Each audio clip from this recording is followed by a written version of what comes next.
नमस्कार, मैं आशुतोष मिश्रा। इस समय भारत में बायकॉट चाइनीज प्रोडक्ट या चाइना के प्रति विद्रोह अपने पीक पर है और कई कई जगहों पे शी जिनपिंग के पुतले भी जलाए जा रहे हैं। तो आइए आज इस वीडियो में हम बात करेंगे ऐसे 3 सबसे बड़े पॉइंट पे जो इस समय इस विद्रोह का कारण बना हुआ है। तो इसमें सबसे पहले बात आती है सिक्योरिटी की। दरअसल अभी हाल ही में भारतीय सरकार ने 59 चाइनीज ऐप को इंडिया में बैन किया है। इसके पीछे उन्होंने सिक्योरिटी कारण को बताया है। इसलिए मेरे नजरिए में सिक्योरिटी कारण के लिए यह विद्रोह सही है। दूसरा कारण आता है भारतवासियों का चाइना के प्रति नाराजगी।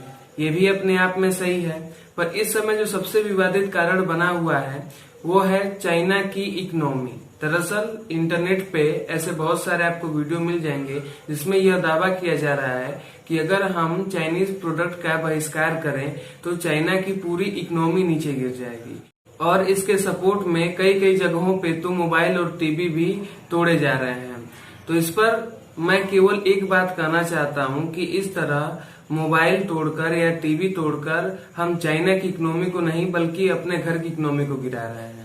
आप खुद सोच कर देखिए कि जो चाइना का सामान आप खरीद चुके हैं या जो चाइना का सामान आप तोड़ रहे हैं उसका पैसा चाइना के पास चला गया है। अब आपने चाइना को अपना पैसा भी दे दिया है और उसने आपको जो सामान दिया है उसे आप तोड़ भी रहे हैं। इस तरह जाहिर है कि आप खुद अपने घर की इकोनॉमी को गिरा रहे हैं। और चाइनीज प्रोडक्ट के मामले में मैं एक बात और कहना चाहता हूँ कि इस समय केवल भारत ही चाइना का शिकार नहीं है। चाइना लगभग सभी देशों में अपने प्रोडक्ट का एक्सपोर्ट करके उन्हें अपने जाल में फंसाया हुआ है।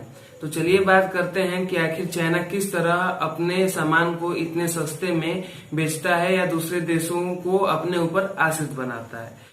तो इसमें सबसे पहला जो पॉइंट आता है उसका नाम है डंपिंग। दरअसल चाइना अपने प्रोडक्ट को इतने कम दाम में एक्सपोर्ट करता है कि इंडिया के मार्केट में उतने कम दाम के एक्सपोर्ट में कोई और कंट्री का या खुद इंडिया का ही कोई भी प्रोडक्ट नहीं रह पाता है। इसलिए चाइना उस पूरे मार्केट पर कब्जा कर लेता है। चलिए इसे आपको हम एक एग्जाम्पल से समझाते हैं। आप एक खिलौने का ही उदाहरण ले लीजिए।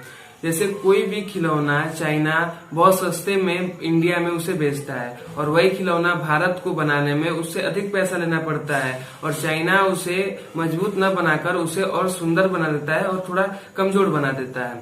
और यही चीज जब वो मार्केट में बेचता है तो जो भारतीय लोग होते हैं कम पैसा के कारण और सुंदरता के कारण उस पर अट्रैक्ट होते हैं और इस तरह चाइना धीरे धीरे अपना मार्केट बड़ा बना देता है और इंडिया का मार्केट वहां से खत्म हो जाता है और वो उस मार्केट पर चाइना पूरी तरह कब्जा कर लेता है। तो इस तरीके से चाइना डंपिंग करता है और ये डंपिंग केवल भारत में नहीं बल्कि ऑस्ट्रेलिया में, यूएसए में और पाकिस्तान में हर जगह करता है। अभी हाल ही में यूएसए और ऑस्ट्रेलिया में स्टील तथा एल्युमिनियम पर चाइना डंप कर रहा था, तब वहां की सरकार ने उस पर टैक्स बढ़ाया और उसके खिलाफ कार्रवाई की। दरअसल आपके मन में एक सवाल जरूर उठता होगा कि आखिर चाइना किसी भी सामान को इतने कम दाम में कैसे एक्सपोर्ट कर पाता है। इसका सबसे सिंपल आंसर है कि इस काम के लिए चाइनीज सरकार वहां की कंपनी को सब्सिडी देती है, उनको हेल्प करती है ताकि वो ऐसी डंपिंग कर सकें और पूरे ऑल ओवर वर्ल्ड में अपने मार्केट को बहुत बड़ा बना सके और लोगों को अपने ऊपर आश्रित कर सके। तो इसमें सबसे बड़ा कारण है चाइनीज गवर्नमेंट का, ताकि वही इन लोगों को सब्सिडी देती है जिसके कारण ये अपना मार्केट इतना बड़ा फैला पाते हैं। अब हम बात करेंगे दूसरे सबसे बड़े पॉइंट पे जिसका नाम है डेब्ट ट्रैप। दरअसल डेब्ट ट्रैप का मतलब होता है कर्ज नीति। दरअसल चाइना जितने भी गरीब देश हैं या जितने भी ऐसे देश हैं जिनकी आर्थिक स्थिति काफी मजबूत नहीं है या लगभग बस चल रही है, उनको वह सांत्वना देने के लिए या मदद करने के लिए वह लोन देता है। चाइना यह बखूबी जानता है कि वह कंट्री उस लोन को नहीं चुका पाएगी, लेकिन फिर भी वो ऐसा करता है और हर समय उनपे ये विश्वास बनाए रखता है कि चाइना तुम्हारे साथ है और धीरे धीरे वह चाइना के कर्जदार हो जाते हैं। और जब यह रकम बढ़ जाती है तो चाइना उनके प्राइवेट जगहों को या देश की जो खूबसूरत जगह या कोई भी जगह है उसे वह अपना बना लेता है और उस पर वो अपने तरीके से कार्य करता है। इसका बहुत सारे एग्जाम्पल हैं, जैसे श्रीलंका हुआ, पाकिस्तान हुआ और केन्या हुआ, अफ्रीका जैसे देश भी इसके शिकार हो चुके हैं। तो इस तरह चाइना नेक्स्ट लेवल का गेम खेल रहा है और डंपिंग के मामले में तो वो भारत को भी इलेक्ट्रिकल सामान में पीछे कर दिया है। दरअसल भारत में आप इलेक्ट्रिक का कोई भी सामान दुकान पे खरीदने जाएं, वहां अधिकतर मेड इन चाइना का ही प्रोडक्ट रहता है और ये सब बहुत ही खतरनाक है। तो आइए हम बात करते हैं कि चाइना के इस डंपिंग वार से हम कैसे बच सकते हैं। इससे बचने के लिए केवल हमें नहीं, सरकार को भी रुचि रखनी होगी। सरकार को उन सभी सामानों पे जिसमें चाइना भारत पे डंप कर रहा है उसकी प्राइस बढ़ानी होगी और उस पर टैक्स अधिक लगाना होगा, जिससे वो सामान बहुत महंगा हो जाए और पब्लिक का उस पर अट्रैक्शन कम हो।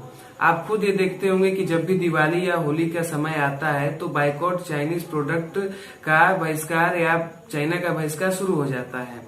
यह माहौल 1-2-3 दिन तक रहता है। फिर उसके बाद जब हम दिवाली की शॉपिंग करने दुकान पे जाते हैं तो फिर वहाँ के झूमर, झालर या कोई भी सजावट का सामान देखते हैं तो हम उसे खरीद लेते हैं। वो हम ये नहीं देखते कि वो मेड इन चाइना का है या मेड इन कोरिया का है या मेड इन इंडिया का है।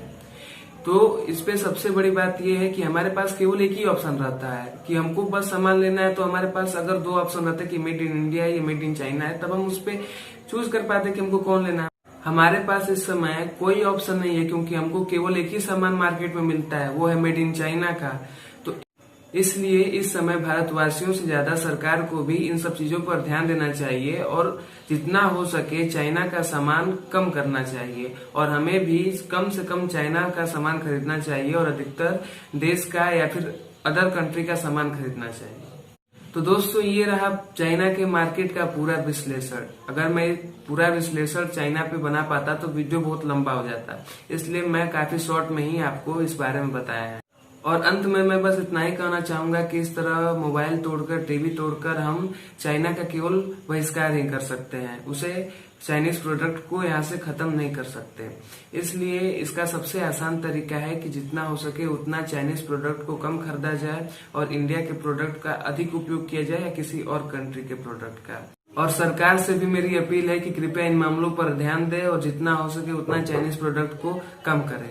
आशा करता हूँ कि इस वीडियो में दिया गया संदेश आपको पसंद आया हो। नमस्कार।